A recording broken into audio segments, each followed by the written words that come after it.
Okay, great. Hey, I'm Aaron Covington, and I am here with acclaimed writer and filmmaker Noah Salzman, and we are in session. All right, Noah. Hey, how's it going, man? It's going good, Aaron. It's good to see you again. Excited to be here to talk shop with you. Yeah, me too. I'm excited. This is great because you've written a lot already, a lot of scripts, and you've had some success with some contests and some Mhm. festivals, right? That is correct. Yes, And you made a film, a feature-length film. I did. I This did. is called Clocked, right? Yeah, yeah, yeah. You want to tell me about Clocked? Just kind of a refresher, and we'll go through and like Absolutely. Yeah. what it's done. Clock's about an 18-year-old Puerto Rican boxer from a conservative Catholic family in Miami who's secretly saving their winnings to pay for transition surgery and luckily fall into the embrace of the local drag community. Um, we did really, I mean, that film was an amazing experience to work on, to see that script come to life the way it did with the cast and crew that we were able to assemble was lovely. We played, I believe, 15 fests and won like Wow. 12 awards at them. And then we also placed on the 2025 popcorn list, which is like to writers, I would say it's the equivalent of the blacklist, but for films on the circuit that have yet to receive distribution. So they Hmm. kind of shine a spotlight on 10 to 12 films annually that festival programmers send to them and say, like, you should highlight Oh this. yeah, And so we were films that have lucky done to get, well on yeah, festival circuit that might not have gotten like major distribution yet. Yeah. distribution, major, yeah. That's great. Um, okay. And so where does that stand now?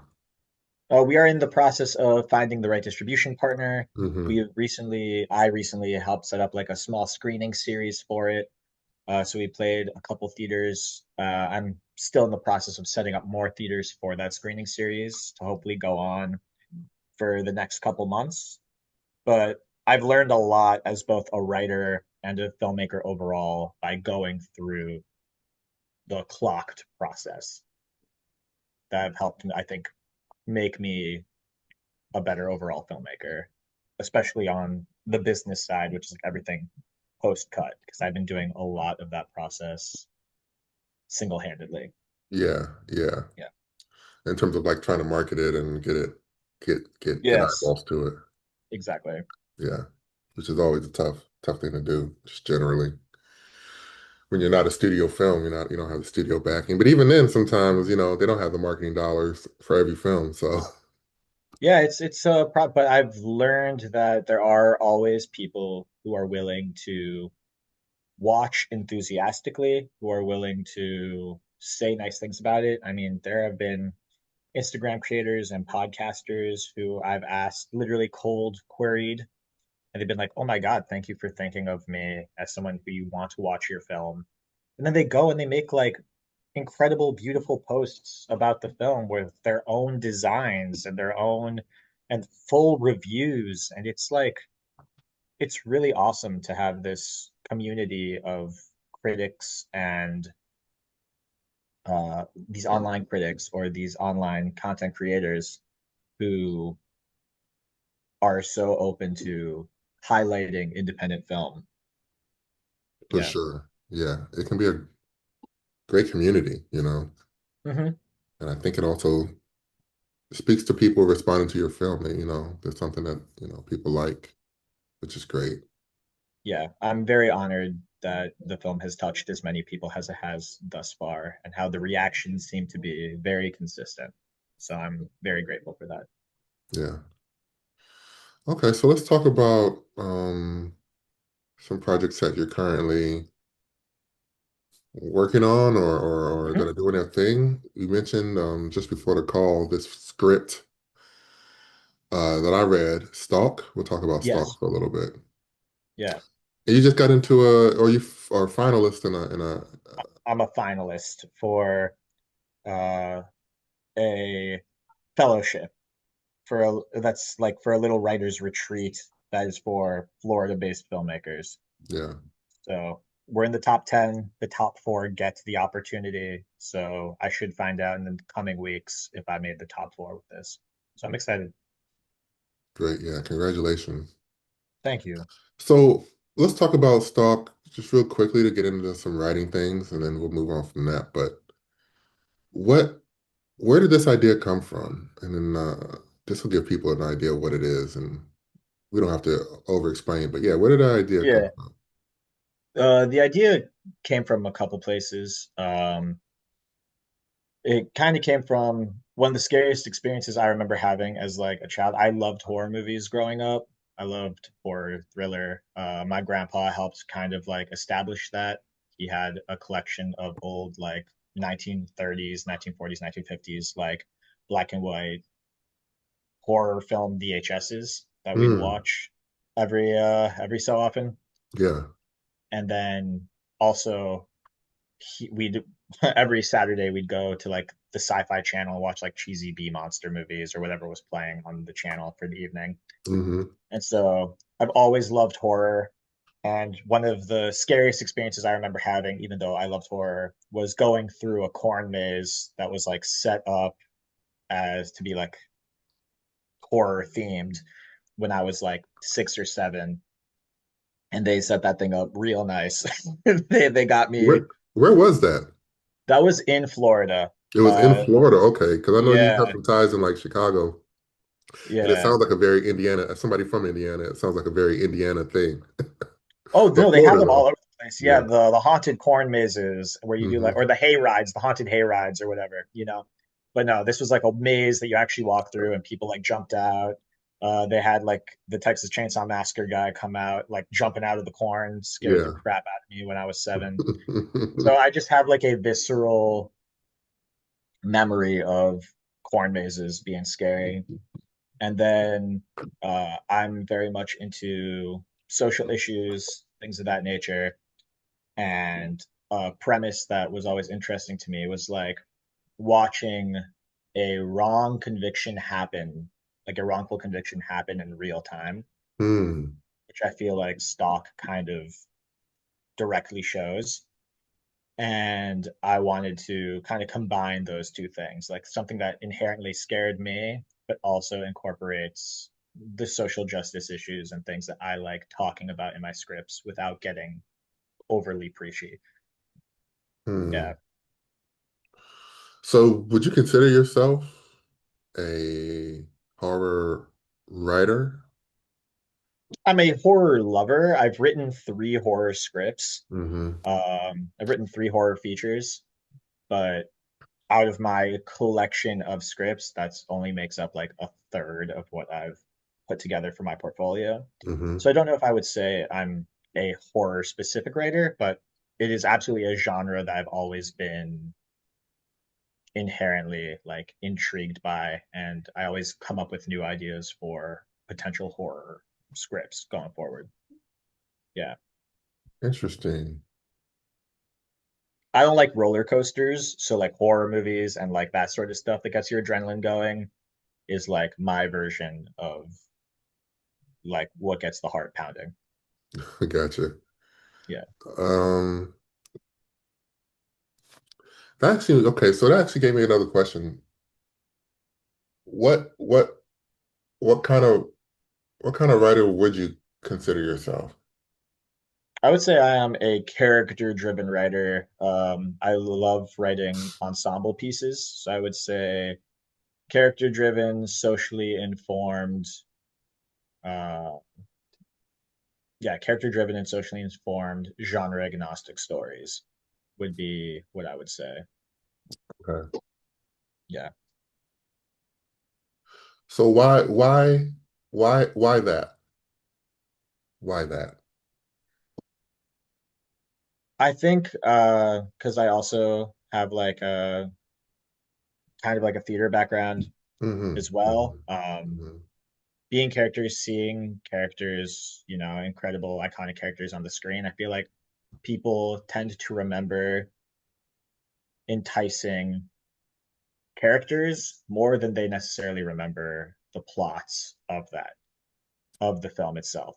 I agree. I think iconic characters stick with people, and I've always leaned towards character and dialogue. I think since you've read a couple of my things, that's probably very obvious that like characters are stronger than sometimes uh, the preciseness of my plots. Um, yeah, so I think I've always just been drawn to creating interesting, empathetic. You don't necessarily have to like the character, but I Sure. think that you'll understand why they're doing what they're doing, you know? Yeah. Yeah. And this is kind of what I was thinking from our convo and reading this, and then thinking about it from the whole thing from an industry perspective. Like if we talk about where do you see yourself, what kind of career do you want to have, right? Let's answer Hmm. that question first. I don't want to make any assumptions or get ahead of it. Yeah, I mean, I would love to uh have a manager that supports me and my work. I would love to in the next 5 years have it would be great to have a second and third feature by then. Hmm. Um, Okay, so that is very interesting too. Is yes. that more important to you to make another feature the way, taking what you've learned from Clocked, Hmm. making another feature and then making another feature? Hmm. That's your like ideal thing you would like to do? Or is it getting representation and maybe getting on a TV show or getting open writing assignments or, which would be, I'm down for OWAs. I know that that is an option, and I'm certainly open to it. I'm also open to doing like a to working in development where someone will buy the idea or like fund your script. I know that happens all the time where people like go and they pitch their concepts and then studios will say like go work on that. I have 100 plus ideas that I have log lines and treatments and all this stuff for, so that's fine. But ideally, as a filmmaker, I think my dream would be to be able to consistently um, build up my portfolio of features where people can say like where I can build up my identity and my voice as a writer and filmmaker. So it would ideally be this feature, next feature, next feature, next feature, like just to hmm, keep going. Yeah. okay. So let's talk about your voice then as a writer. Hmm. Because you mentioned, you like character and ensembles. And I guess like, because I read two or, went through two of your scripts and they're pretty different. Yes. So I think it's like interesting to think about what you're selling to an audience, right? Hmm. And I think that when we think about your voice and what you want to put out there, it's like how, keeping that consistent, especially early on Yes. when you're just establishing, I think is very important. And I think showing really who you are is kind of the secret to all of it. Hmm. Um,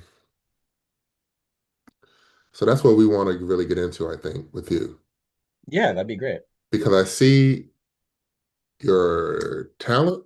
Actually, I had this thought when I was reading it, or like not when I was reading, but when I was thinking about all this. And I was like, don't show me your art, show me your soul. Because I think you're showing your art and your talent quite a bit, and you've had some success, but I want to see like all movies are wish fulfillment to some degree, right? Especially people's. We can go look Yes. at all your favorite directors, really, whoever they are, and we have some director names here, but we can get into it. And I have some other idea director comps too, but especially your early project, and it doesn't have to be like wish fulfillment doesn't mean everything works out for the character. You know what I mean?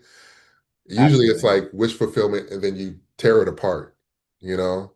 Even think about keep coming to mind for me lately because of conversations I had with somebody else is Martin Scorsese's Mean Streets. Yeah. Yeah. Like that is total wish fulfillment. That's either a guy that he saw himself as a youth when he was little, well, he was that age. Somebody that he saw himself as or wanted to be like. Even though it goes bad for that guy, the milieu and the character is still a form of wish fulfillment, you know? Hmm. Um, and these are the thoughts that came to mind when I was like reading through your stuff.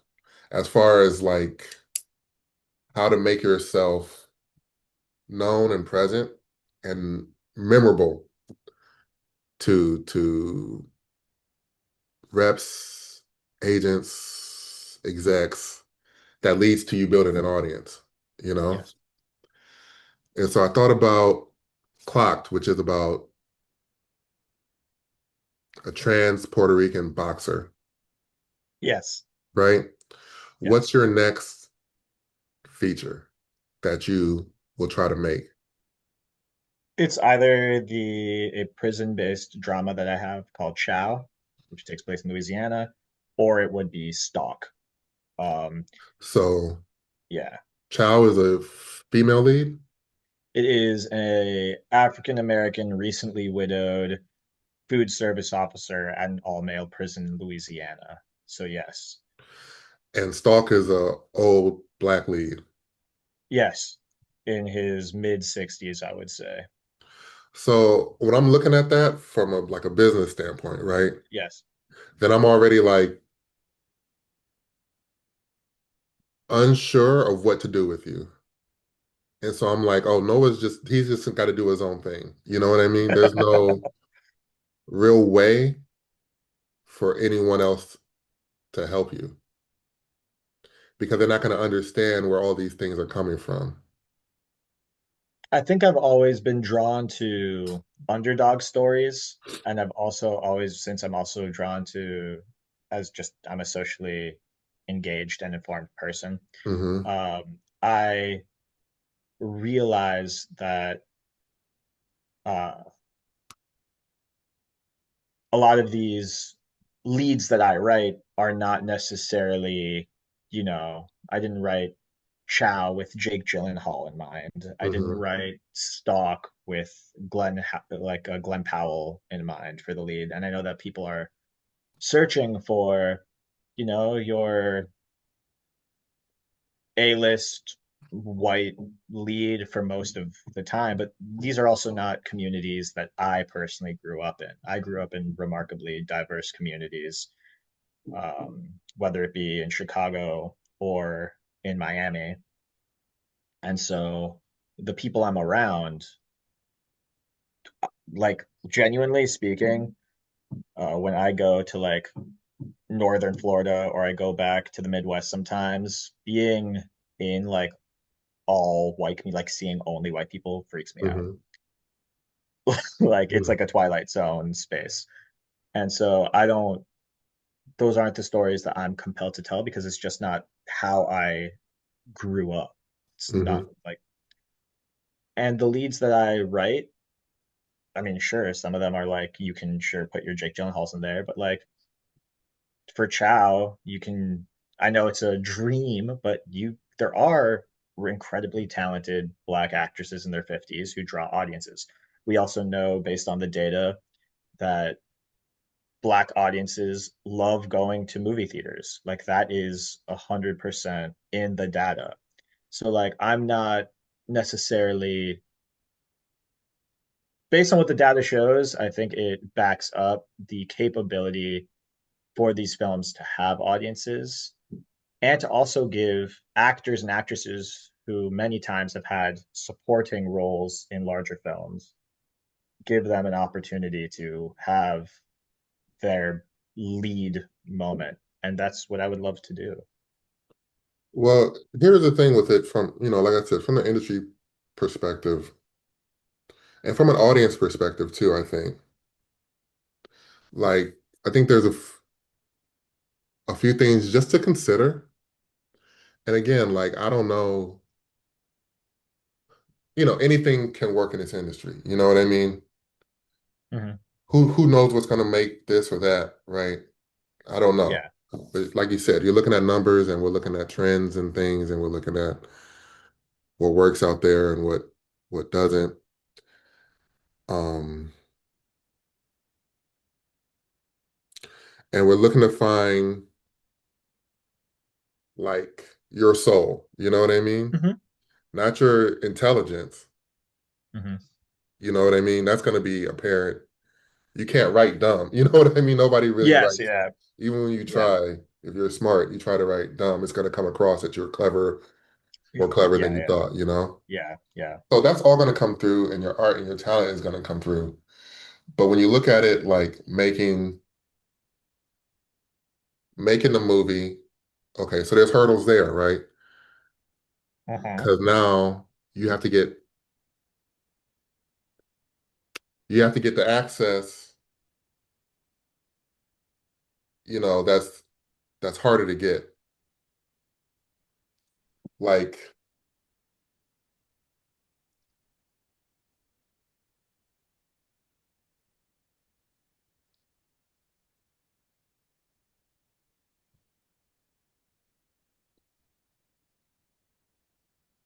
like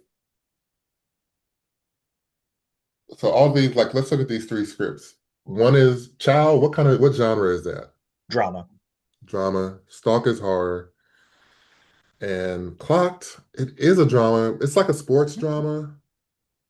It's a sports drama. What is a sports drama, right? It's a I would boxing. say it's more a drama than a sports drama. I'd say the first half of the film is more boxing, and then they lead into more of like being more comfortable with their femininity and who they really want to be through their experiences with the drag community. So it kind of is like a Okay. pretty split in half But that's not going to fit on a narrative. poster, you know?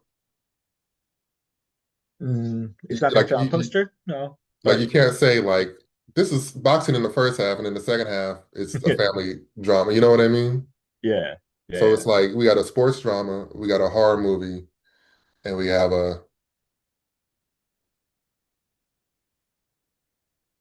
I guess a social justice drama In which for one? Chow. Yeah. Chow's Okay. a social justice drama. Yeah. So I guess I'm just thinking like, yeah, I'm just trying to get a handle on who you are as an artist. And I think anybody you talk to, and you also got to remember like getting like set in this industry, getting good footing Mhm.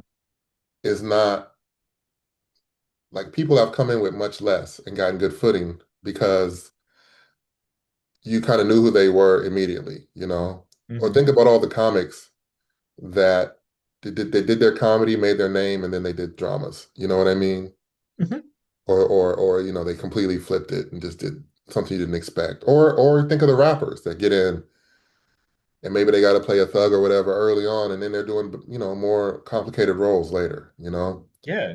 You kind of can't get in doing everything. Mhm. That's really hard unless you're also kind of crossing media Yeah. where like you wrote the book is a bestseller or does well enough, whatever, and then they're like, oh, you make this movie based on the book, because then the genre doesn't matter as much if the book is Successful. a decently success. It doesn't even have to be like a hit, just Mhm. like a decently like recognizable IP that you create. But when you're going to meet or like you're in a general meeting, right? Yeah.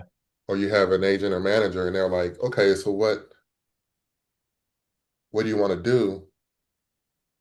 It helps even if you have all these other ambitions. It's kind of like playing the game a little bit, just to be like, I want to write on an hour long, my short-term goal, I want to make some low budget horror, I want to make, if you're going to do issue movies, there's a big difference between like social justice horror, like in the Get Out, Get Out has made this really popular, and that's obviously a touch point for a lot of people in the industry. But between that and like, Aaron Brockovich, you know what I mean? Like Yeah. you can't really pitch those two things at the same time and not expect the other person who's in meetings all day, you know what I mean? Hmm. To not be a little confused and wonder Got it. how they can where they fit in working with you. Because their job needs to be very, very linear. They just don't make enough money to have one client to focus on. That's not so they got 12 clients, Hmm. and they have their relationships with people like no singular entity has relationships with everybody in Hollywood. Yeah. So you meet like a man, kind of focusing on reps right now. You meet a rep, and that person knows people that do like two or three things. These are their strongest contacts. Is Yeah. like, oh, I know. I'm just gonna make up some names. I know Ryan Murphy's people, Yeah. and I know Jason Blum. You know what I mean? So if you have horror or you want to write on a kind of campy TV show, I Those can are the, really help you. But if you yeah. want to do comedy, I got to talk to my agency, and one of the other agents is going to hook us up or give me some context for you. I don't have those contacts as strongly. And if it's a smaller agency, they might just be like, well, we'll put out some feelers. That's kind of part of, Mhm. obviously if you're interviewing with like a WME or somebody, they're going to have all those departments. They're And gonna if have you're all the with a, contacts regardless. yeah. Yeah. And if you're with a smaller agency, they can't maneuver I would say across from genres and stuff, a, you know? yeah, I would say from like a TV show perspective, if I was to write for a TV show, it'd be probably like the recently successful Widow's Bay, which I just finished watching. I Hmm. would say Widow's Bay or Barry. I would say like those are probably like the shows that I would have loved to sit in the writer's room on. Like I would have done a lot to be in either of those writers' rooms because I think that's where I think I could sit in those rooms and handle those situations and help build up those characters like that Hmm. well, where it's like serious themes, horror, or like the whole hitman thing, but they have incredibly interesting side characters, incredibly interesting side plots with these characters and these ensembles that I Hmm. think I would do a great job with. So I would say that would be like if I was to have an agent, what I'd tell them if I Yeah. was to get go for writers' rooms, it would be Barry-esque or Widow's Bay-esque. Yeah. That's great just because it would give them, I mean, I wouldn't even mention Barry now. That's been off the air for a while, and there's nothing else like it, It's so Hmm. unique that you're just like, can I meet Bill Hader? You know what I mean? Widow's Bay is more like, yeah, there's other shows like Widow's Bay, or more shows like Widow's Bay will be made. You know what I mean? Yeah. Or like they just did a remake of The Burbs. You get what I'm saying? That was Yeah, on yeah. Peacock. Things like that, I think, are where it would shine. Scary elements or thriller elements that then have beats of comedy that break up the scares would Yeah. be where I would think I fit in. I would agree. I think that would be a great lane for you. Just based on, reading your things. Um, Especially the other one, Thumbs Down was Thumbs very down. much Yeah. like in that milieu. Um, and then when you talk about like, okay, these scripts with black leads and like Stalk, even Hmm. as a black writer, Hmm. right? And this is kind of like pretty common throughout the industry. We talk about it and people talk about it all the time. Like you often still need like a sympathetic white lead in the movie, you Hmm. know? That's a note that black writers get about about their black scripts, you know? Hmm. Especially when it comes time to try to sell it. That like, is there a role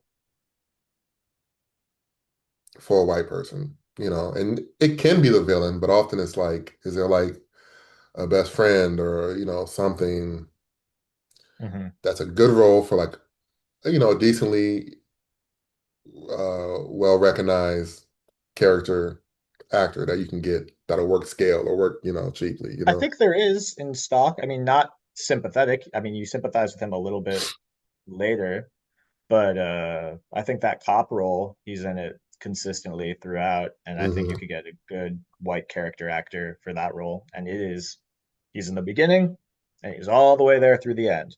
Hmm. So, or at least almost to the end.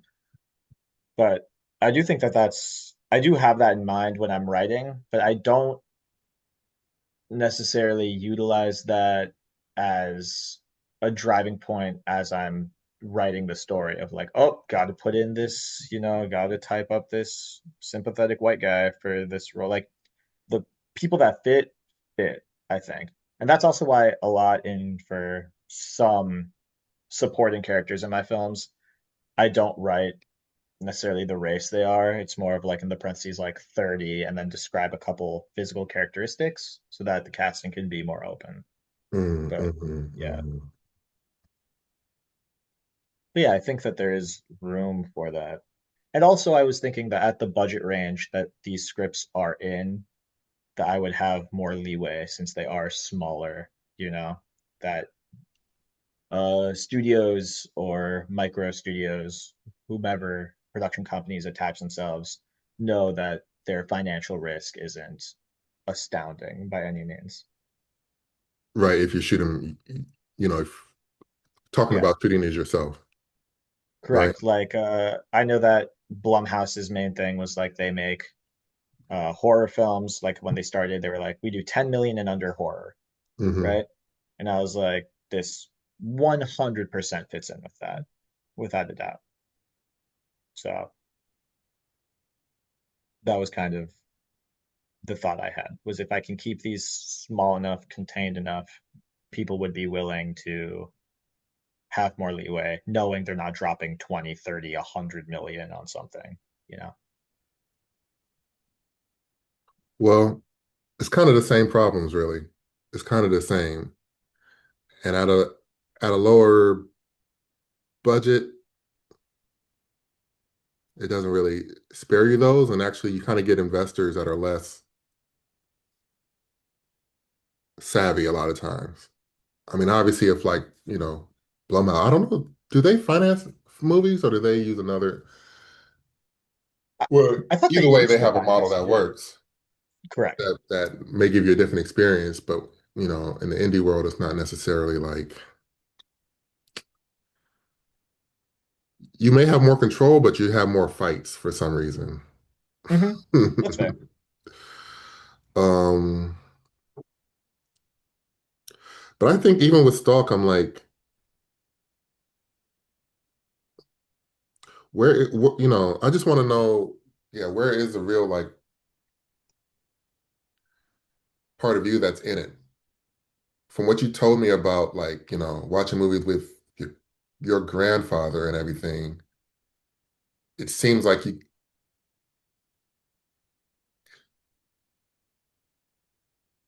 I don't know if that's really a part of the story here, No, I if think that the makes part of, sense. I mean, I think it goes back to like watching those and then the personal, like, terrifying experience that stuck with me since I was a kid of like The, being in a corn maze. the core maze. Um, yeah. And then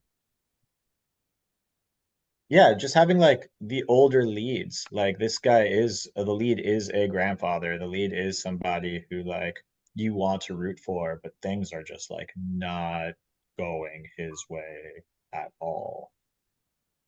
And I think that that is kind of where I pull like a lot of these characters from is Well, people I know, people I I relate don't to. know that the like that angle of it really hits home. Hmm.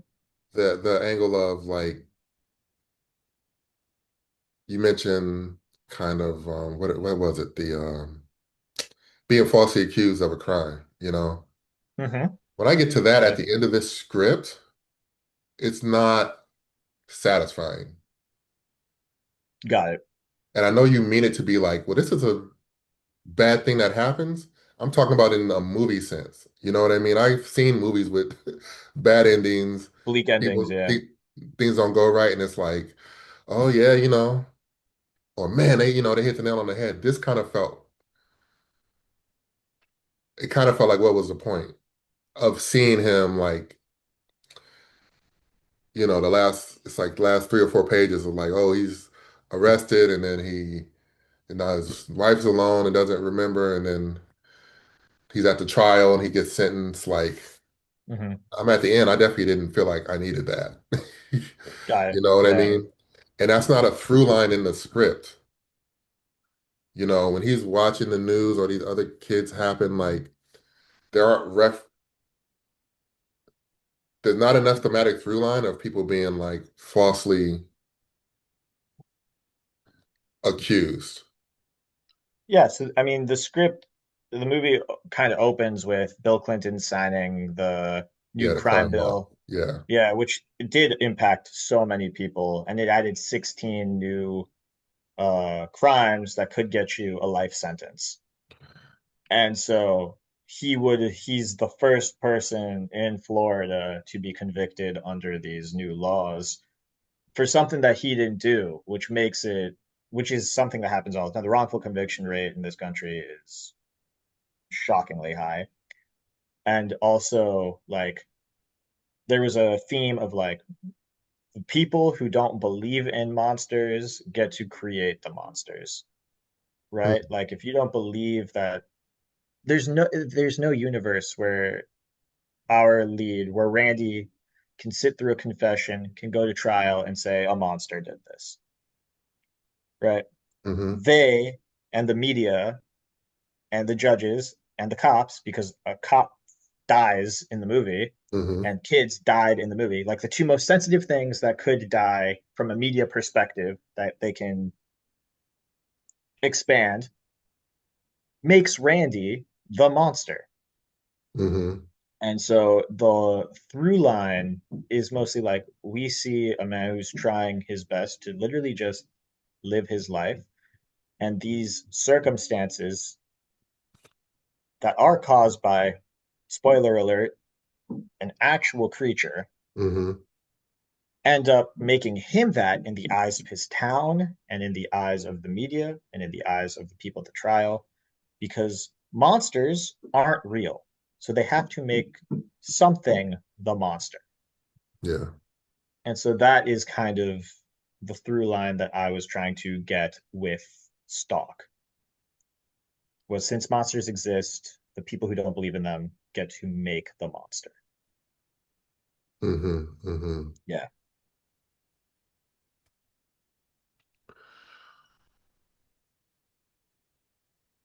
And we see that in media all the time. Although the movie takes place in 1994, the exact same things happen, except at a higher rate with like our social media usage and people getting to put their takes on everything online or on TV. The narrative is spun before the facts are out. The narrative is our thoughts on an incident are spun by the people who are talking about it more than it is by the facts of the case. for And sure. so that's what Stalk is mostly about. It's just set in the time of Bill Clinton rather than in the time of Trump. Well, I think like it kind of hints at that, but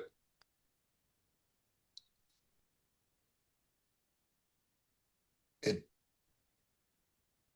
didn't fully land like that for me. Hmm. And I think Hilario, his helper, his Yeah, worker, is part of that.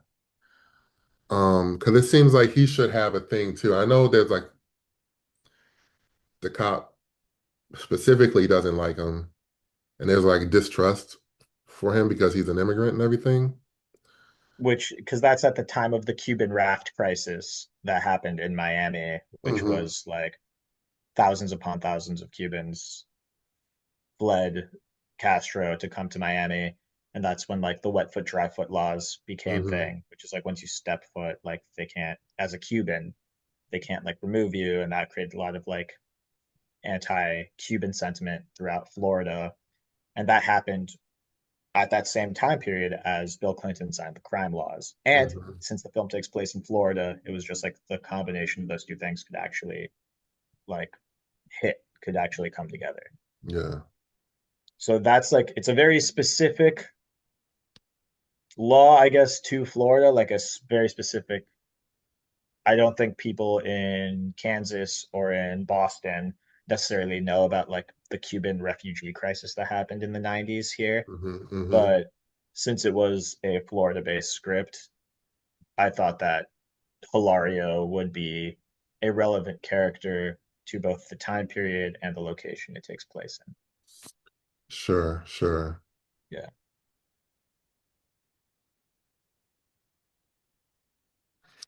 Well, let me look at some of the writing things while I kind of take that in. Yeah. Stalk. Okay, now this is tough because I got to do I got to get over the shoulder, side by side. Maybe we do, oh, like this. Okay. Do a screen share here. Sweet. Okay, I should still be visible layout. Hmm. Okay, close some of this stuff up. Okay. Okay, just a couple things I noticed. Yes. So I had a screenwriting teacher tell me this, and it just seemed so, it kind of hit me like an epiphany. And I don't know how much it matters, but I do go look at the when I was reading yours, I went back and looked at some of the top scripts from last year, or they do like, they put the Oscar nominees online, Hmm. and I noticed it was different. So I'm like, okay, I don't know if everybody thinks about this consciously or not, but, and I do this too, especially on early drafts, but like here, Hilario is driving. So my teacher was like, and it's something that helps with actors too. Instead of is ing, just Drives. do Make the it an plural. action. Got Yeah. it. Okay. Yeah. Hilario drives Towards towards town. town. Sweet. And that's something I just think about a lot and I try to pass it on. Hmm. I think it's like makes just a small difference. I don't think anybody's reading the script like, oh, he put is But driving, you know what I mean? But it's just like, makes it more active. yeah. Yeah. And I Got remember it. somebody saying that it helps actors because it's like, it just takes a little, like a split second of guesswork out of there. Yeah, that's a great note. And then, this is just a good example because just a repetition of things like this, you're always Hmm. like describing what they're doing, Yeah. but just think of ways of like rewording it. He Got you. does this, he does this, and he does this, or like combine them. Hmm. Yeah. Or, you can even leave the ing, like singing along the Spanish music, he leans over, or Yeah. So you could start with singing. Yeah. just kind of reword it so these so many sentences in a row don't begin with he does Hmm. this, or that kind of thing. Awesome. Got Yeah. it. The other thing I was thinking, I remember thinking this about this script is so as you know, I mean, you made a movie. I don't want to, No, no, dude, all you please, please. but with indie movies, you know how they Yeah, say each page is a minute of screen time? that is correct. Yes. Each page is also a dollar amount. Hmm. So I was like, I mean, this is not a lot of pages, but for something to shoot low budget, every dollar counts kind of thing, uh, I would think about cutting it down. And when Mhm. I was reading it, I was like, it's a good, half page here intro, but I was like, I don't know that you need. I was wondering where else the script could start. Great, sure. And I was Like a like, different cold open. not even a different code open. It's just like, did I need everything in the first 15 or so pages to understand the relationships that you're building? Hmm. And I think other than seeing him with his wife in the Jeopardy, I don't know that I needed all of that. Okay. Um, so he's at home here, Yeah. and it's some good writing here, good detail stuff about what he's doing. Really kind of paints a picture. I'm not saying it's bad. Just the idea of Hmm. like starting the story at the latest possible moment, or like what's Yeah. really kicks it off, either the story or kind of the theme of it. Yeah, I tend to paint a little bit too much is something that I also recognize. And I was wondering if like you started him basically in the hospital. I mean, you can still have the scene with that coyote. That's a good, eye-catching intro. And it's only Setting, a half yeah. a page, right? Hmm. This with the title Hmm. card and everything. Yeah. Then if he's in the hospital with his wife, and we can see the Hmm. Bill Clinton thing, and then he turns to Jeopardy Hmm. and he's like, I gotta go Hmm. tomorrow. I open the maze. You know what I mean? Tomorrow I open the maze and it's gonna be a busy day. Then he leaves her, goes home, we meet Mojo, Hmm. and then it's the next morning and you have Hilario getting pulled over on his way to work. And this is without us knowing exactly who Hilario is in reference to Randy yet. Yeah. Got it. Okay. So he gets pulled over and he just has this, exchange with the cop. Mhm. Which I also think could be a shorter interaction as well. I know the Yeah. interaction's a little Maybe, long, so I could chop it a little bit. maybe. Mhm. Then you cut back to,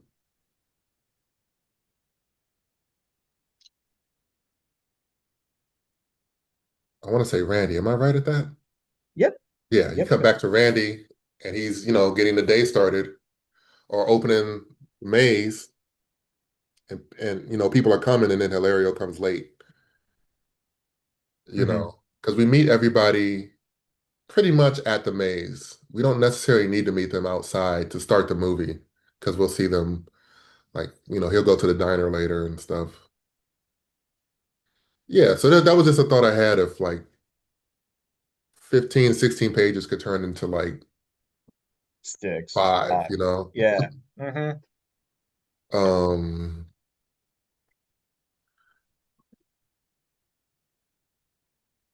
let's go down in here. What else was I thinking about this script? Okay. The scarecrows. Let me get out of the screen save. Yeah. So are the scarecrows kind of a misdirect? Yeah. I mean, the scarecrows, it directly relates to Hilario, but yes, the scarecrows are absolutely, I would say, a misdirective. Like, you think, I assume, based on people's associations with scarecrows in horror movies, or like what Jeepers Creepers did to scarecrows in horror films, you think the scarecrows are going to come to life or be like the thing. But Yeah. really, the scarecrows are kind of like a marker of the evil that's around them rather than them being the source of evil. I think you could kind of misdirect us a little more Hmm. somehow. I don't know how. I don't know how Yeah. actually. Yeah, it's all good. But And I that's was something definitely clearly reading you it have to do. like, okay, are the scarecrows the killers? and then there was no like hint that they might be. So then I Hmm. was like, oh, it's somebody from town, you know? But that is kind of what I want. Yeah, that is what I want people to think. Yeah, Well, like somebody is I'm not sure really everybody messing would with think Randy. that Yeah. because you don't really give hints that it's somebody from town either. Hmm. These people are just dying, you know? So I think that like, and even with the like, okay, so the girl, Becky, that gets Becky and Paul, right? Hmm. Do they say,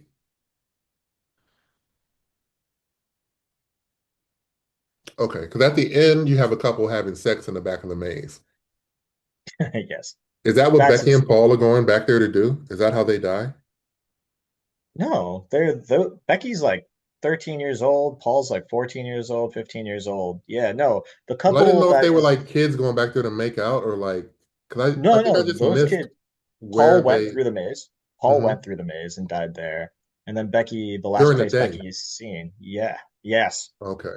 And Becky is also going through the maze.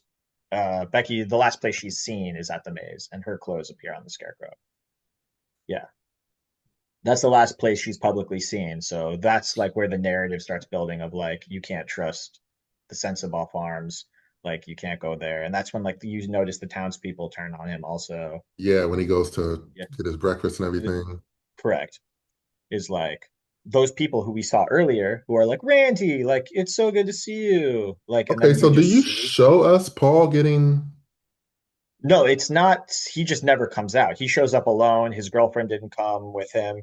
And Randy was like, if you make it through in a certain amount of time, like you can have these sunflowers for free for your girlfriend. And then he gets caught up with his own granddaughter at the farm and everything like that that happens and isn't focused on if Paul got out or not. But obviously Paul didn't never got the flowers because we actually legitimately in the script see that the flowers are still there afterwards. So yeah, but we do see Paul go in, and we also know that he doesn't come out. That is directly there. so okay, here's the question then. Here's Paul. Yeah. When Paul is in the, do we see Paul alone in the maze? No, we just know that he gets told by Randy, if you get out in a certain amount of time, you can have these for free to give to your girlfriend who wasn't able to make it. Okay, this is the thing Yeah. I think I was missing then, Yeah. and that we're coming back to is like just to add to the tension of it, Hmm. and we don't have to see Paul getting maimed or anything, but I think I Correct. was like, yeah, just Paul being like lost in the maze, or he like drops his whistle, or Yeah. he can't use it in time, and you don't have to show much, but just like Hmm. I don't know if you have to show him even being snatched, or we can just see him being lost. Because there's Yeah. somebody like, there's See, somebody I say, wanted in a draft late like that I'm writing right now, I wanted to do that with Hilario.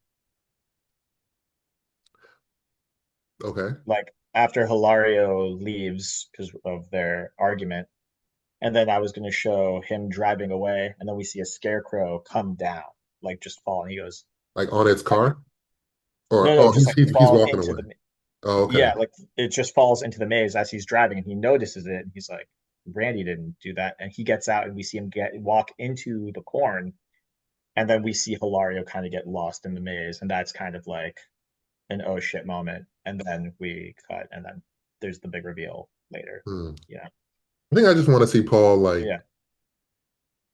with danger coming around him. I like that idea for that scene, but I kind Hmm. of want to know Paul is like somebody's like where like I guess this is the next thing I'm looking for. Is anybody like where is Paul?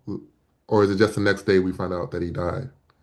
No, nobody's like, where's Paul? Because Because he Paul came by came himself. alone. Yeah. But that's why we have the scene with the little girl who trips over the coyote. You get what I'm saying? Where like Yeah. she could potentially get lost. And she's with somebody, but that dude is her dad who's just doesn't give a shit. You get what I'm saying? Yeah. I kind of Yeah. just want a hint of seeing Paul and You want Becky Paul in there. Yeah, gotcha. like scared and like getting killed. Like Gotcha. again, I don't have to see them getting killed, Yeah. But I just want to build the tension because you could get 30, 40 pages into this script, Hmm. and if you don't know that it's horror or a thriller, Yeah. you might be like, oh, maybe this is just about this guy taking care of his wife, and his farm helps him reconnect with his son. You know what I mean? You could just say, oh, maybe this Yeah. is just like an indie dramedy that's coming on here. Hmm. Yeah. And if it's some way you can, yeah, make us think it's the scarecrows, I think that'll just keep us on the edge of our seats a little more as Hmm. readers. Yeah, I got you. But that's how I was feeling, and until we got to like and Mojo was interesting. I think you do an interesting job with Mojo Thank you. of him just being around. Hmm. And I think it'll translate on screen. Yeah, a lot of the things I see is like shit I see in my head where I'm like, on screen, this is gonna hit. You Yeah. know, like on the page, like it's interesting. It might be a little subversive, or it might be like a little like, oh, I wonder why that's there. But I was like, in my head, because I see it, is like, oh, that's gonna hit on screen. Yeah. So I need to kind of separate my visual brain on like what I think's on the screen versus my like typing brain. Well, I think you need to bring them together Hmm. and just tell us everything you're thinking some way in Yeah. the script. Hmm. But it's interesting because, yeah, Mojo is there. And like I said, it'll translate because dogs are pets and kids are hard sometimes when they don't talk but his presence of being there, He's also an Irish wolfhound, which is like a he's like big, huge, right? Yeah. intimidating dog. Yeah. Yeah. But he's And old, they so look it's not, scraggly and they're old. yeah. Exactly. Okay, so when he turns in to a giant Native American, Yeah, it's kind of like it's a skinwalker, but yeah, oh, tell me about which a is part of skinwalker. that's it's Native American lore, which is pretty much like a witch-esque sort of being or a spirit that is that was evil that can inhabit the forms of dogs, deer, wolves, coyotes. There's a range of which skinwalkers can form in order to get closer to people in order to commit acts of Hmm. harm. So this is a And they move a little weird, they act a little weird, but they look enough like the thing to just get close enough to then do harm. so okay. So is this a demon or a person that was became this, or is this not a Hmm. human transformation at all? They just take a human form It is an evil being spirit that like gets close in to, native yes. traditions. Yes, this is a very native, it's a very scary thing in native lore. Even Native Americans deeply believe, even people in like Appalachia deeply believe in even saying skinwalker can like bring them closer to you. Oh man. Yeah, like this is a real thing that they deeply believe in. Okay, okay. And Yeah. he's 9 feet tall. Well, a Irish wolfhound standing on its hind legs can be up to like 6'10". Mm-hmm, mm-hmm. So it's pretty much just like the height of the dog on its hind legs, Oh, okay, which is just okay. menacing. Yeah. Yeah. Hmm.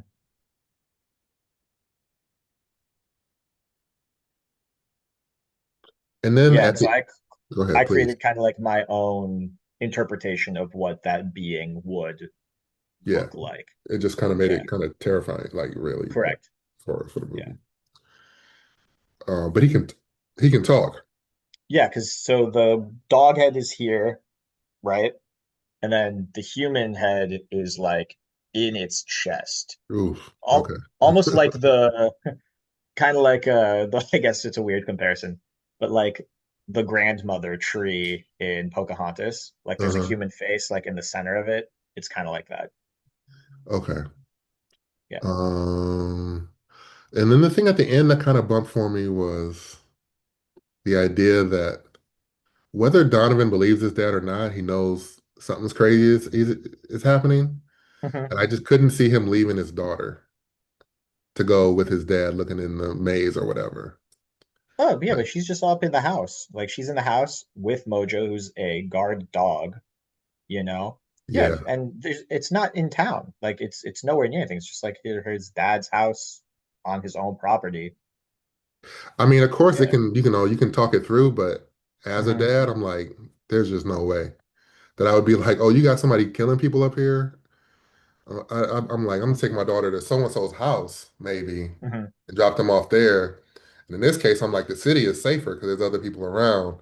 Then I'll come back and stay with you. But it was a Hmm. little bit of like, and I get this like good action there, and you get these scenes and stuff. Hmm. But it was a tough bump for me. Got you. Understood. Yeah. I don't know, yeah, Yeah. maybe it's just something people have to live with if they read your script. Uh, but I thought it was worth mentioning. Yeah, please. Everything is worth mentioning.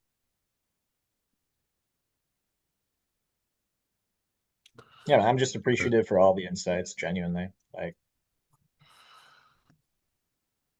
Um, yeah, and I read what's this, Thumbs Down too, hmm. and that one's a little more. It's interesting because it feels a little more distinct, but it's also a bit more, I guess, chaotic. Hmm. Yeah, and I know, yeah, Yeah. you smiling at that. I'm like, yeah, I think that was the point, right? It was kind of, I don't know. You mentioned Coen Brothers before. I definitely thought about them. I think when I was reading that, Oh, awesome. as like, oh, this is kind of like it in that realm. And so then I wonder, like,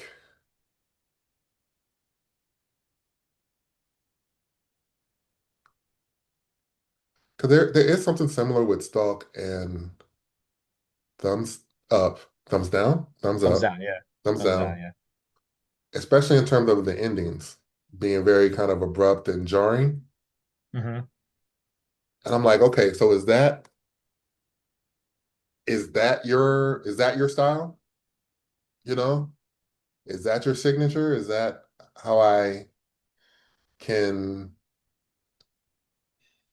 single you out? If I go to I see have your, like, I have another ending that I have written in mind for thumbs down.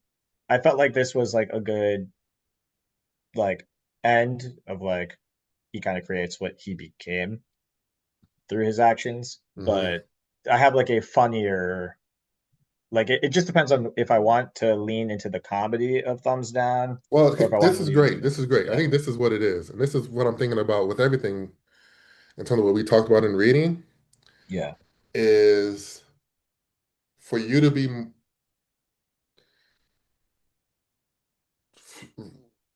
extremely decisive, Correct. Yeah.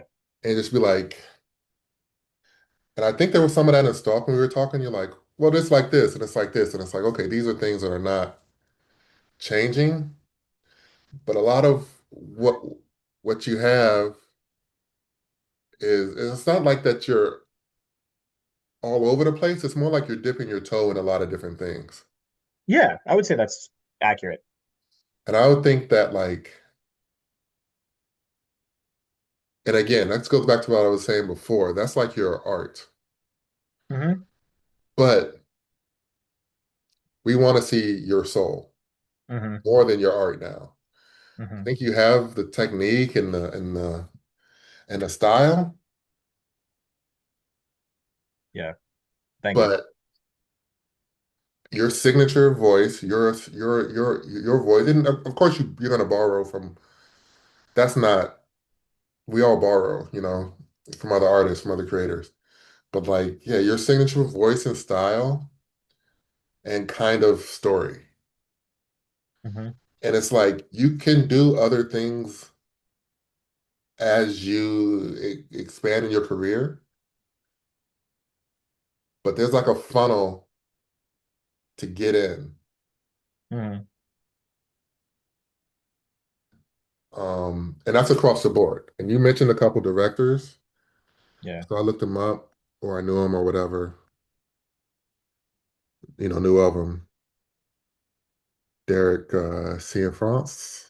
How do you say his Hmm. name? Yeah. He was really interesting because he was like 10 years between his first and second film. I'm hoping mine won't be that long, but Yeah, me too. we're hitting that halfway point. We're hitting that halfway point, and I'm getting a little antsy. Yeah. But so Brother Tide, it's like that's his first movie, his first indie movie. I couldn't even really, I didn't even do a deep dive into finding out too much about that because I it's, didn't even know that that existed. yeah, he did that in 98. Yeah. Then Blue Valentine, Place Beyond the Pines, Hmm. and The Light Between Oceans. And he just did Roof Man also. Right, right. But these were his first three. This is like basically how Hmm. I get it. He did Sound of Metal too, which was he was the Yeah. writer. Or he did the story, he wasn't the writer. That's interesting. Hmm. So he just collabed with huh. And Roofman. So there's so much similar between these four movies, the ones he directed. Blue Valentine, Place Beyond the Pines, Light Between Oceans, and Roofman, Hmm. right? Hmm. Like the leads, and you kind of mentioned this like, Jake Gyllenhaal thing, but his leads are like young white guys. Yeah. Two Ryan Goslings, a Michael Fassbender, and And a a Channing Channing Tatum. Tatum. Hmm. They're all like blue collar and like lower middle class. Hmm. You know what I mean? There's a love interest, but they all pretty much kind of get into something pretty shady. Blue Valentine's a little different. It's more unique with but it's a kind of different kind of storytelling, And this guy is not like a stand-up guy necessarily. He tries to do the right thing with this girl and his daughter, but Hmm.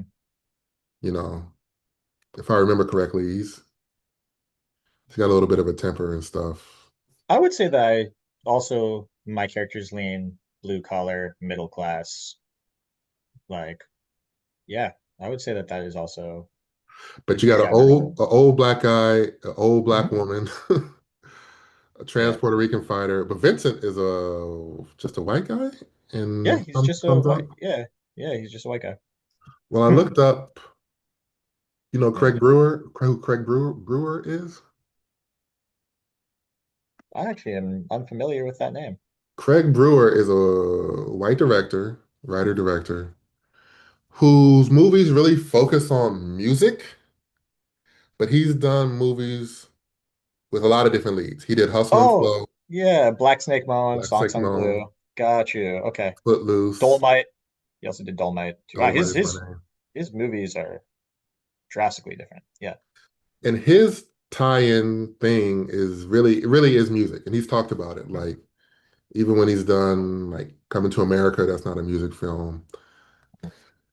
There's still a musical quality to it. And he had built these relationships over time, working with, one of the few really directors that is really respected that does, he'll do a black lead, he'll do a white lead, he can really go around in different spaces, Hmm. but it's because the music is his thing that takes him to these different worlds. Yeah. All this like the southern Memphis, he's from Memphis, the southern Memphis Hustle and Flow. That's where hustle that and came flow from. music I got quality. you. Okay. Black Snake Moan was really musical, bluesy, Hmm. set in the South. And then he did like this Katy Perry doc movie, and Footloose is a musical basically. Yeah. It's a remake, but we know Footloose. Then he was able to expand. He did a freaking Tarzan movie that wasn't musical. And then he linked up with Eddie Murphy through his connections. Like, so he's an interesting guy. Yeah. And also, I mentioned Colin Trevorrow before, You did mention Colin Trevorrow. Yeah. who also made me think of you for just a general reason, not like you're writing like him or anything. But he's a good dude. And obviously his like career took an abrupt turn. Yes, a Like I think very he was yeah. going one way, and then they were like, "Do you want to do Jurassic World?" And he went a completely different way, Hmm. which is just a really interesting career change. But reality show, his first movie. And you can look it up. I think it's oh, it's a documentary. I thought it was a mockumentary. It documents the attempted production of an unnamed pilot for a reality show. And then his first feature, Safety Not Guaranteed, what they have in common is like this quirky, comedic sensibility. Hmm. Like these movies are not the same, but they could be next to each other on the shelf, Got it. you know? Hmm. And then he did Book of Henry after Jurassic World, which is kind of like do one for them, do one for yourself. I Yeah. think people overly hated on Book of Henry. It was okay. But it also was like, oh, really quirky idea, comedic, with some heavy drama around it. And Yeah. if you saw Safety Not Guaranteed, there's some heavy drama towards like the end of that. About, Hmm. and his movies are kind of about loneliness, Yeah. but they're, thematically the same. And this is what I think about with you is just like,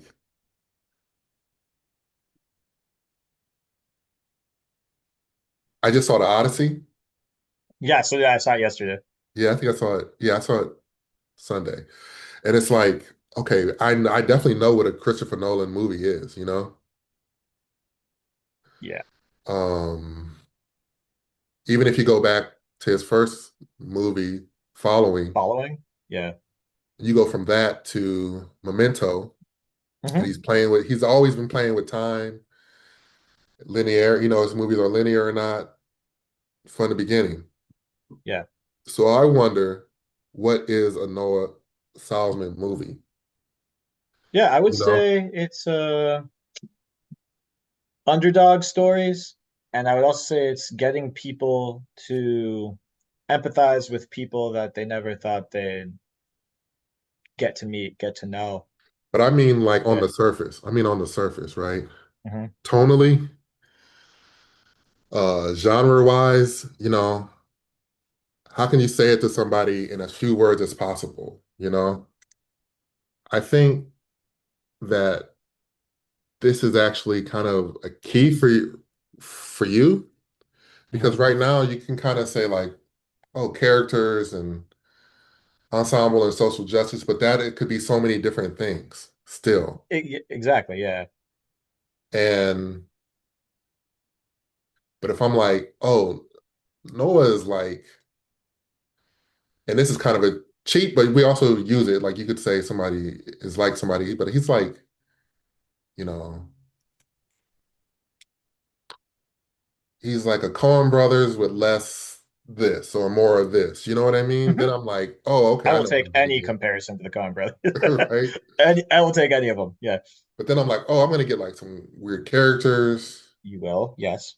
and I'm gonna get some crazy situations, and it might not be like I think I can as make happy as I people think or as sad as I think. He's gonna twist it. I think I can make people feel every emotion in a very short period of time. I think I can make you laugh and cry and be scared and be excited all within the same experience. Like I don't think I ever will make a movie that is 100% heavy. I don't think I'll ever make a movie that is 100% laughs. Like I think you need the ebbs and flows of emotion to make a story compelling, and I think I can do that very well. I know that I can make you with Well, all the scripts. I can make you laugh. I can make you cry. I can make let you me break it scared. down. Let me break it down even Yeah, further then. yeah. I just want to know what genre you're selling. And when you can like Hmm. just be like, okay, I'm focusing on this genre right now, Yeah. I think that'll make things a lot simpler and more focused. Hmm. And look, none of that disqualifies you from doing other things, Correct. Yeah, you yeah. I know? get that. Hmm. But it's like, oh, like, for me, coming off of Creed, obviously, it's like I got a lot of like sports stuff. Yeah. And being young, well, I was like, well, I don't, I'm not just doing sports stuff. But doing more sports stuff, some of the things I got into was great, you know? Hmm. And there were things I probably could have done more in that genre that would have maybe been even better. You know what I mean? Hmm. But you're so, not you, an artist, any of us are so busy, I think, trying to define the future, and instead of just taking advantage of the present. Hmm. And like I said, any of these directors that we really look up to that are at the top of the game, you can, there are very few deviations, especially early in their career. And when you look at their early stuff and their biggest stuff, you can see a direct line to it. Hmm. Not just in like thematic things or character things, but in like tangible descriptions of like obviously with Nolan, he plays with time, you know. Hmm. Another director might be like, most of his movies take place in a day, or another Yeah. director is like, all his stories are about the underbelly of South Carolina, like something Hmm. or a number of things on the surface that tie them together. Got it. And I think a lot of times as artists, we're like trying to get beneath the surface and trying to dig deeper, Yeah. that we actually forget to take care of the surface, to take care of the pretty, shiny stuff. The icing on the cake is as important as the cake batter. Itself. Yeah. You know what Hmm. I mean? Yeah. Or the cake filling. And I think you have the deep stuff, Hmm. but like when the but you need to explain things and like your style and things as simple as possible. The Got it. reason being is because whoever you tell it to, Has to they tell need to be somebody able, else. they need to be able to remember to tell somebody else. Hmm. Even more important, because those are working professionals under pressure. But if I go see your movie, Yes. I also need to be able to pretty simply, especially if I saw your first one, I liked it. I hear you got Hmm. another one, Hmm. and I'm like, oh, this director I like, he did a second movie. Now I'm telling somebody else about you. Yeah. And if they're like, well, what was the first one? Oh, the first one was this. What's the second one? It's nothing like the first one. Now the person I'm telling is just like, well, enjoy your little weird artist Yeah. I got you. instead of Yeah. being like, oh, I want to Yeah. come too, you know? Hmm. Hmm. Yeah. And it's like, it is like sports kind of. Do you watch any sports? Yeah, dude. Yeah. Basketball, football. So it's Hmm. like the basketball player who's like, has to learn, well, not exactly like this, but let me go ahead and say it. But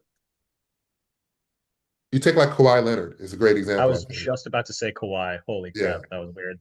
Yeah. Kawhi or Jimmy Butler, these kind of guys who did everything in college, Hmm. but come to the league and it's like, okay, you were like a lottery pick, but you're not the number one pick. You're good, but there's still some things to figure out. So they made their name on defense Hmm. for like 3 or 4 seasons. Hmm. And as the teams change, they get a little more responsibility, and then they're all stars. You know, that's kind of what a film career is like for most people. Some people come out, Yeah. first movies, a hit, their short films a hit, and their movies a hit, whatever. But most of us got to kind of get in the game as the 3 and D person or getting blocks and rebounds. Hmm. And just doing that, then the longer you hang around, you kind of get on better teams, right? You Yeah, like yeah, yeah. you just get more experience, and now it's like, okay, you rebound, but now can you hit an open shot? Oh, now I'm getting some shots. Okay, can you Hmm. post? Now I'm in my 6th year in the league. And now they're looking at me as an all-star, as like a linchpin of the team, get a max contract, you know? Exactly, yeah. But if you come in and you can't be like, I'm a defense guy, you're like, I still do it all. And they're like, we need a defense guy. We already got Tim Duncan. We don't need you to Yeah, do Tim Duncan things right now. If you yeah. can prove it to us over a couple seasons, Yeah, we need you on perimeter defense right now. Yeah, Yeah, yeah.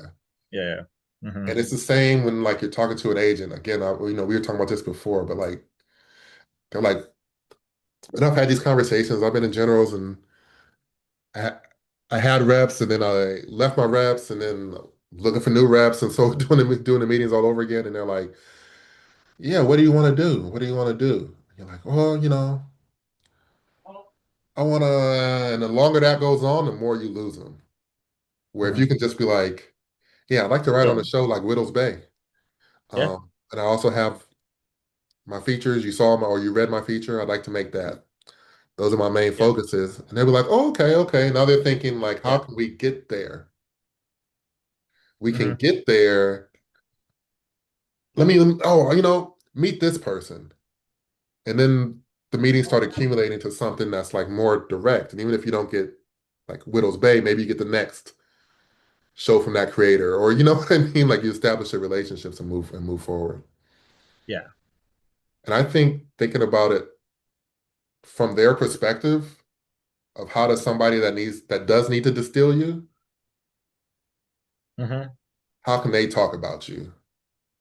You Yeah, know, and you're back to the food analogy, you know what I mean? You're batter, you already have the right ingredients, and yeah. it's just like, yeah, put that icing on it so it sells, it moves out the window. Hmm. Somebody comes and sees it and is like, I want that. And then they eat it and they're like, oh my God, this was actually the best, the Okay. best Yeah. purchase. Hmm. Yeah. Yeah. I feel that. And I gotta say too, because you mentioned it a couple times, and we mentioned it a little on the last call, is like a story with your character, your wish fulfillment character, Hmm. and a grandfather. I don't know what they do together. Maybe they're robbing people, or maybe the grandfather's the serial killer, and God doesn't know it. But something about this relationship, and you mentioned it a couple times, and it's very touching. And it's like, write it, write it Yeah, I directly. think You know what I yeah, no, mean? it's more of just like that's kind of where the like for instance, my dad was a cinematographer, my mom was a makeup artist, and like those are aspects of filmmaking and creativity that also like weighed heavily on me as well. But I think like what created my love for film wasn't the act of like being directly like on a set while my dad was Yeah, the DP. It was like sitting and like my strongest memories are sitting and watching and like absorbing the storytelling aspect of it rather than yeah. like the technical prowess of it. For some reason, it's Yeah. giving me a huge like Dexter vibes. Like the last season they did. Wait, didn't they do one with his son? They did a I think it's Dexter called Dexter season, Resurrection or something. yeah, where he met his son, who was now in high school or something. And he was like,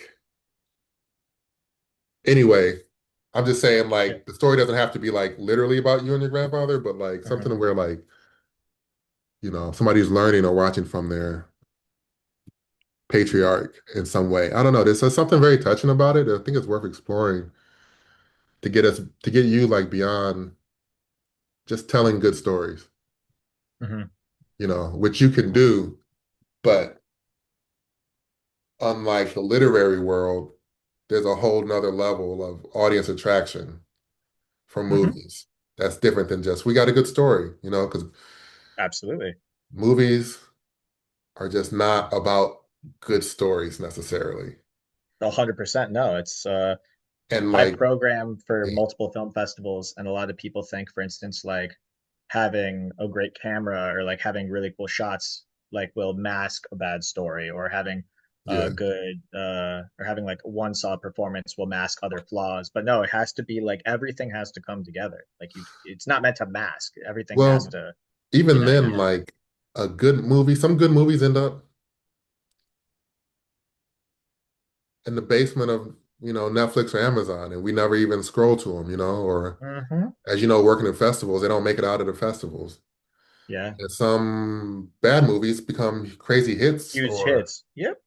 at least do well on streamer, or we just hear about them more, and it's like that one movie wasn't good. So, you know, that is just like a clue that with movies, you got to think a little beyond the story and towards like what you're I don't want to say packaging because that makes it sound like putting actors and everything together, but just like the total what you're packaging in terms of like entertainment value and like Hmm. things that are sticky, like real memorable, and things that an audience has like things that an audience will like, and Hmm. sometimes they like to be surprised, sometimes they don't. Again, that stuff is like you're taking a chance no matter what you do. Yeah, I But if mean, you can there's no look at movie it from that that has. perspective, you can maybe enter it, from a better place.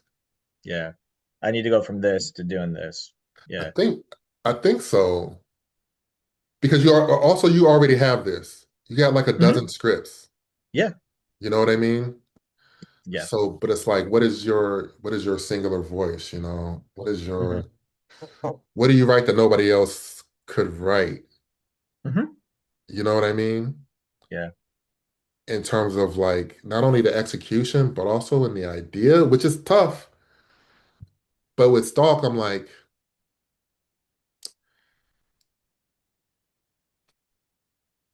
what makes that singular? I think that's a good question.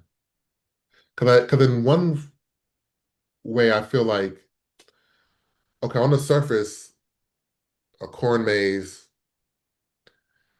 being the location for a serial killer, somebody else could have come up with that, and that's fine.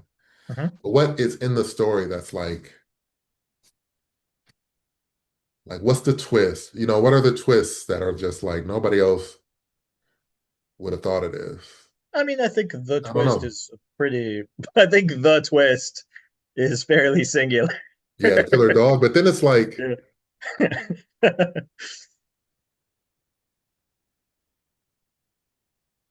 And I think like the social relevance of it, regardless of time period, like making us empathize with certain people while also making us scared of them is something that I think is like a singular aspect. Yeah. but then these things also become like your signature. You know what I mean? Hmm. Yeah. Like these, again, the top directors kind of work within the same themes over and over again. So like I would say like Clocked is like trans issues, dealing with loneliness, dealing with self-acceptance. Chow is about recidivism, our prison populace, like thing, the way that they're mistreated. Hope, and then Stalk is about the wrongful conviction, is about like wrongful convictions. It's about um, small town politics. It's about the way that, like I said, people creating monsters because they don't believe in them. So I think it is like everything that I am writing, regardless of genre, hits on like a very relevant social issue. You're going to know that you're going to But get. even see, Yeah. here's what I was getting at. Most Yeah. directors kind of deal with the same issue every movie. Got it. Like all of Wes Anderson's movies are about daddy issue, like specific kind of like dad issues. Yeah. Yeah, that's fair. All Yeah. of Scorsese's are about a man struggling with his spirituality, his religion. Hmm. All of Nolan's are about dads missing their kids, missing out. You know Hmm. what I mean? On some part of childhood. That was even part of Batman, even though we're following the son there. It was still like, but Interstellar is Murph, you know what I mean? And Odyssey, the dad is away from the kid, obviously. Like this is Correct. Yeah. this Yeah. is the theme that attracts him. Hmm. Now you're attracted to 12 themes. Yeah. You know what I mean?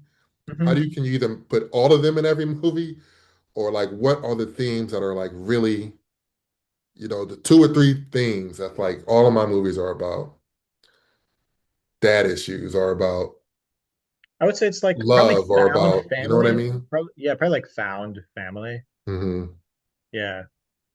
Like people you connect with more than your family. Like his relationship with Hilario because his wife is no longer around. Well, In check this Chow, out. it's their connections. Yeah. Check this out. Yeah. Him. Between Thumbs Up and Stalk, Yeah.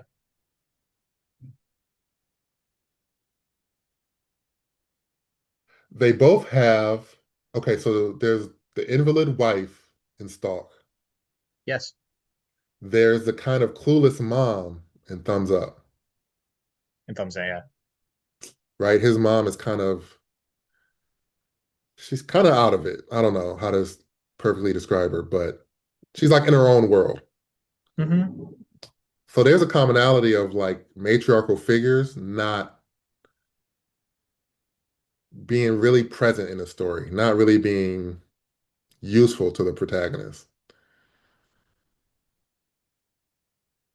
No, this is interesting. Okay, Hilario.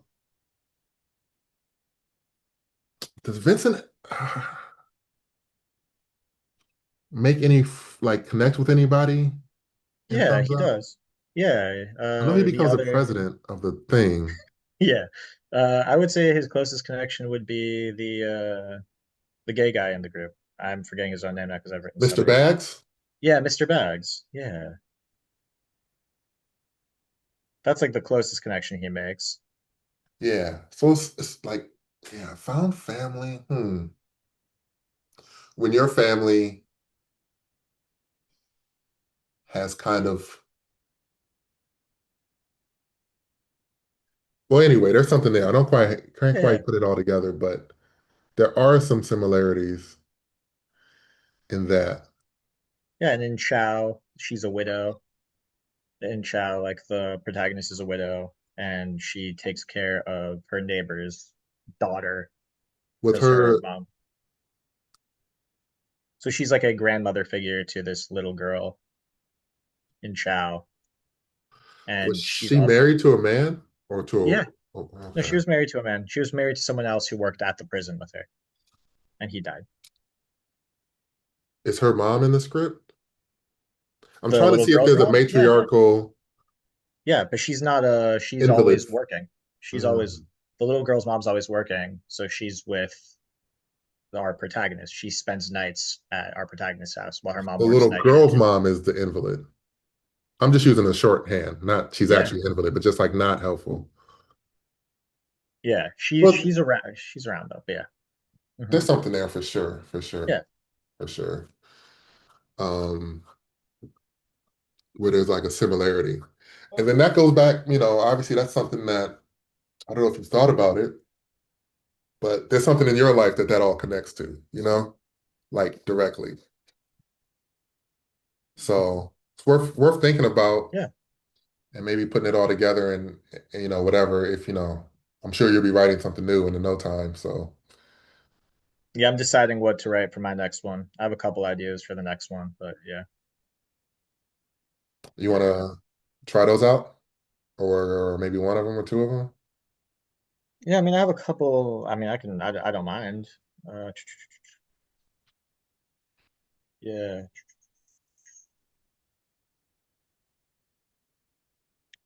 Let me pull it up.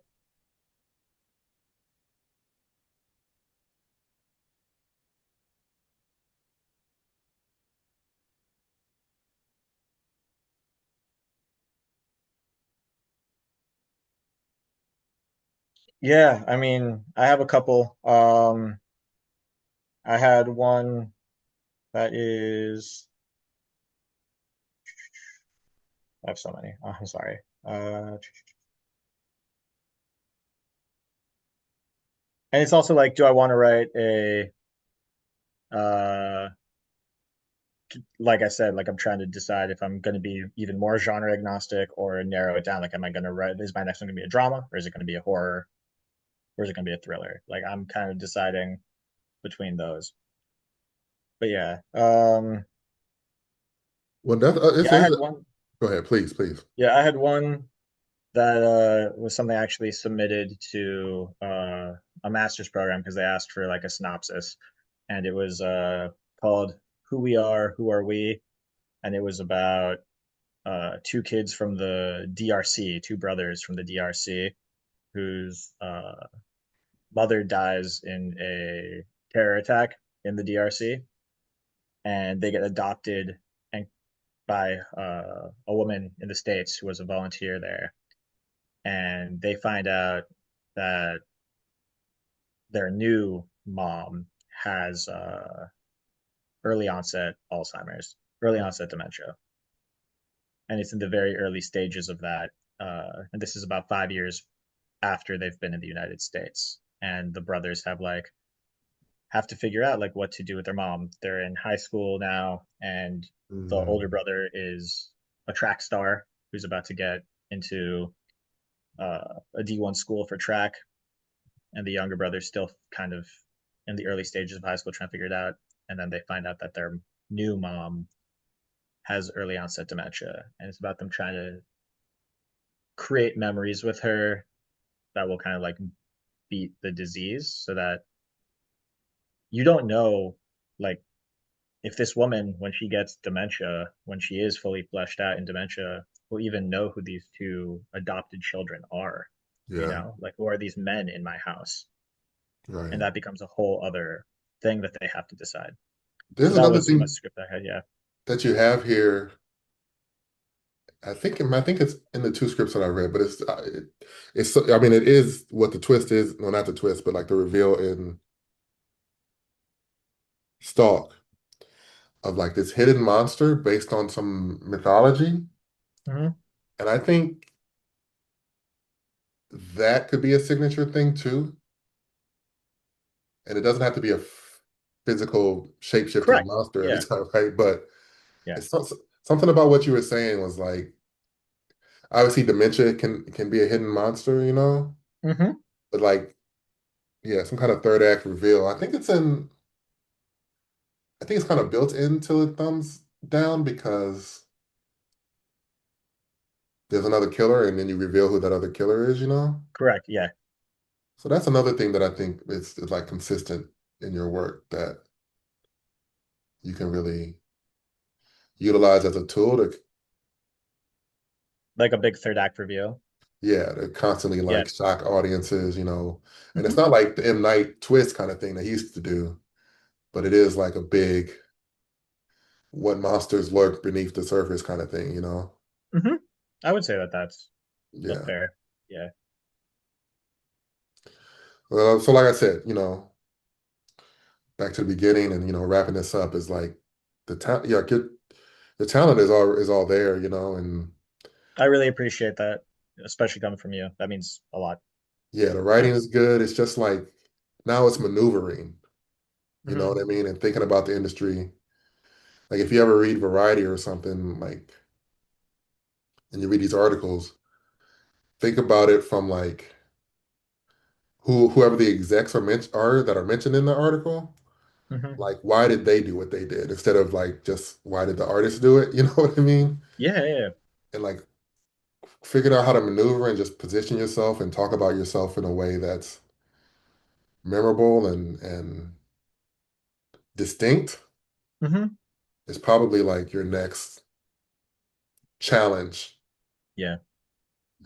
And then that'll also feed as you know, hopefully go into production on your next one, you know, get the money together and, you know, figure that Fingers out. crossed, man. Do you Yeah. think Stock is like based on the ones that you've read at least, like do you think either one of them is the one I should be pushing as my next one? Or Well, I think the problem with Thumbs Up is it's long, so that's more money.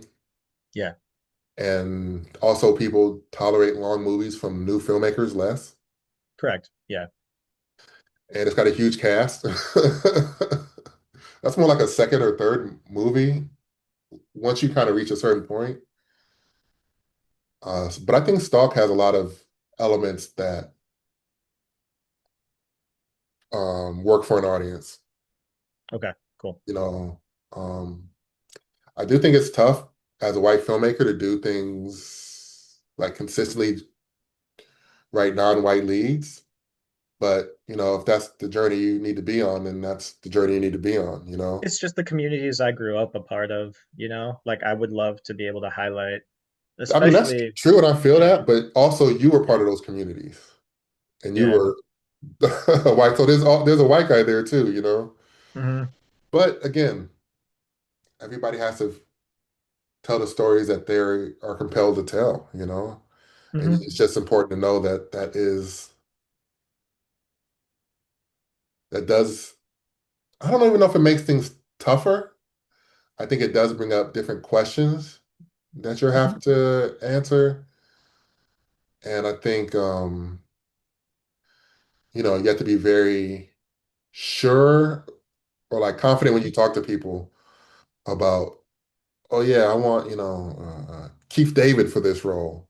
That's You exactly know who what I I mean? wanted. Just so you're That's, aware, Keith David was literally who I pictured as Randy.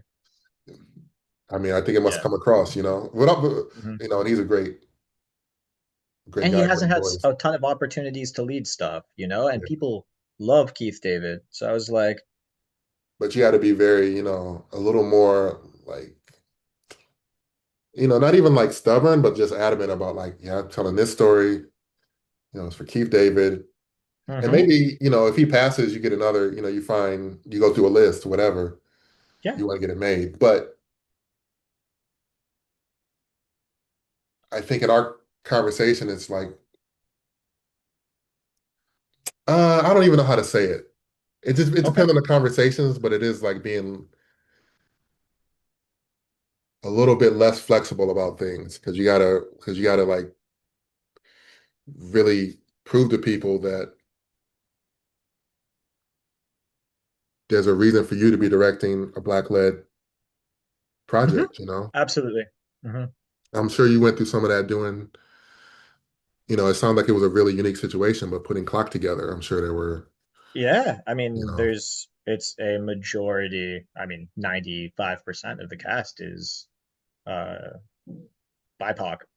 yeah, Like almost every single character in that film is not directly is not Caucasian, you know.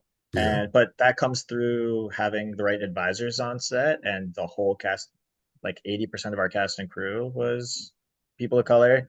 Like I use the voices of the actors and the crew to help influence what happens on set. Like if yeah. wrote something incorrect, or like I wouldn't, that person says like, oh, I don't think they'd act that way, who am I to rewrite your life experience in that, and then we can adjust on set accordingly. I'm not someone who's like a dictator about my script, especially with characters that don't directly reflect myself. Hmm. So that's how I make sure that things stay authentic, is by having like open ears to both the actor and crew who have experienced that. Yeah. Yeah. So yeah, it can be it'll be a unique journey for sure, you know. Hmm. Um,